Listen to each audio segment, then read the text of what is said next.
Hi, guys. Welcome back to the baseline. Okay, today we're going to be talking about Trump versus Musk. I think everybody's talking about that right now, but this could be the billionaire breakup that could reshape MAGA.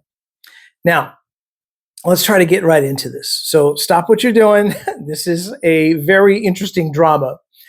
And it might be the wildest political breakup of the year, the decade, maybe in history. I don't know. It's insane.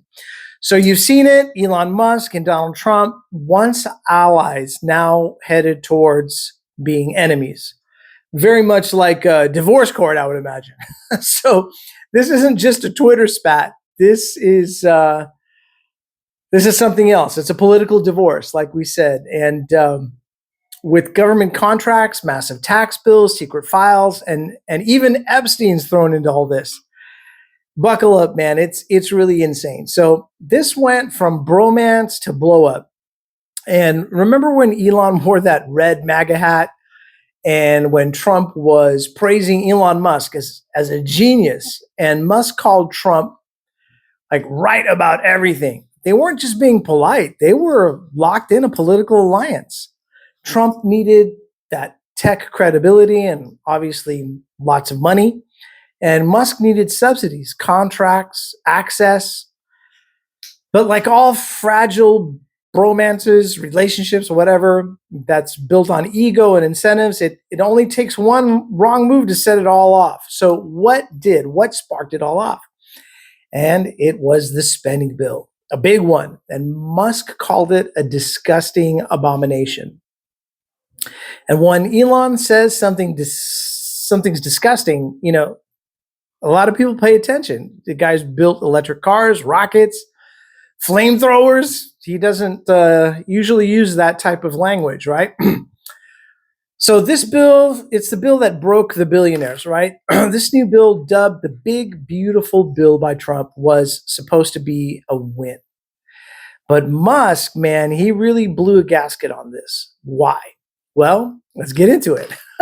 The bill included over $3.6 trillion in tax cuts, mostly for the wealthy, of course, and $1.2 trillion in cuts to Medicaid and food stamps. It's always good to fight against people who can't fight back, right? But barely any incentives for electric vehicles. And oil and gas subsidies still untouched. So Musk didn't just criticize the bill, he absolutely torched it. He said Congress passed it in the dead of night. And even Marjorie Taylor Greene admitted she didn't read it. That's not very confidence inspiring, right? But here's the kicker. Trump really took all this personally. He said Elon was mad because his EV incentives got chopped, which is probably true to some extent. Now that you got one guy saying this is terrible for America, and the other guy's now saying you're just butthurt because you lost your subsidies. So who's telling the truth? Well, I don't know. Let's scorecard this out, okay, and see who's right. Let's play referee just for a second and for a little fun, okay? Is Musk right that the bill increases the deficit? Yes. The Congressional Budget Office backs him on this one. It could add $2.4 trillion if you can wrap your head around that number. Now, is Trump right that Musk is mad about losing subsidies? Also, yes. Tesla did lose out on EV money, and Trump wasn't subtle about cutting it. But let me throw this at you guys. Why are we giving any subsidies to the richest corporations on earth?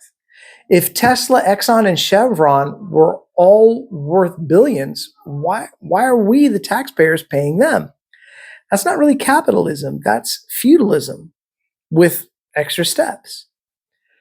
Now we talk about NASA and the egos and who gets to be king, right? It gets pettier and pettier as we watch this. But Trump says Musk is upset because he didn't get to appoint his guy as head of NASA. And no, I'm not kidding about this. Apparently, Elon recommended someone and Trump vetoed it. And Elon was not pleased about this.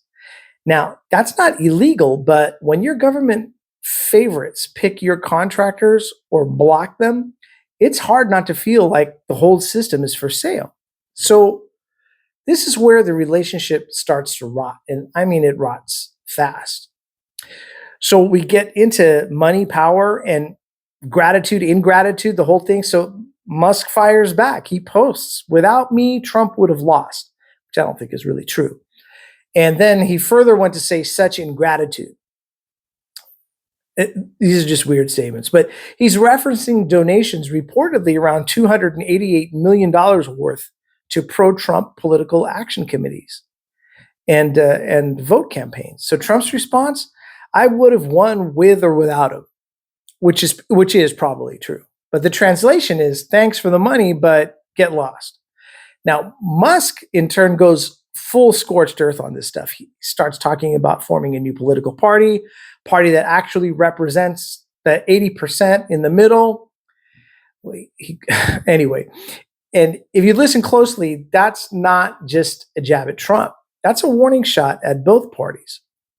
But we'll see, right? Now, what are the nuclear options here? Trump fires back. And the easiest way to save billions is to terminate Elon's government contracts and subsidies. Wow, that would really be a punch in the stomach, right? Which I don't think is an empty threat, because SpaceX, Starlink, Tesla, they all rely on government support. Now, Elon claps back with the big one. Trump is in the Epstein files.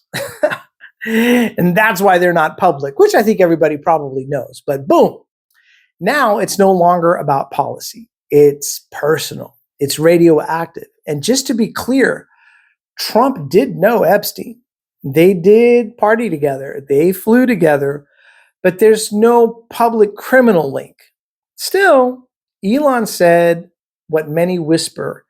And once it's out there, man, it's hard to pull it back.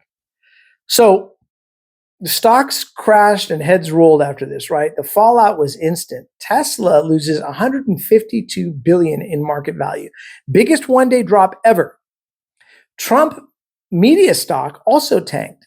Even Trump coin drops like 12% or something like that. So this wasn't just two guys fighting on social media. It triggered real world consequences.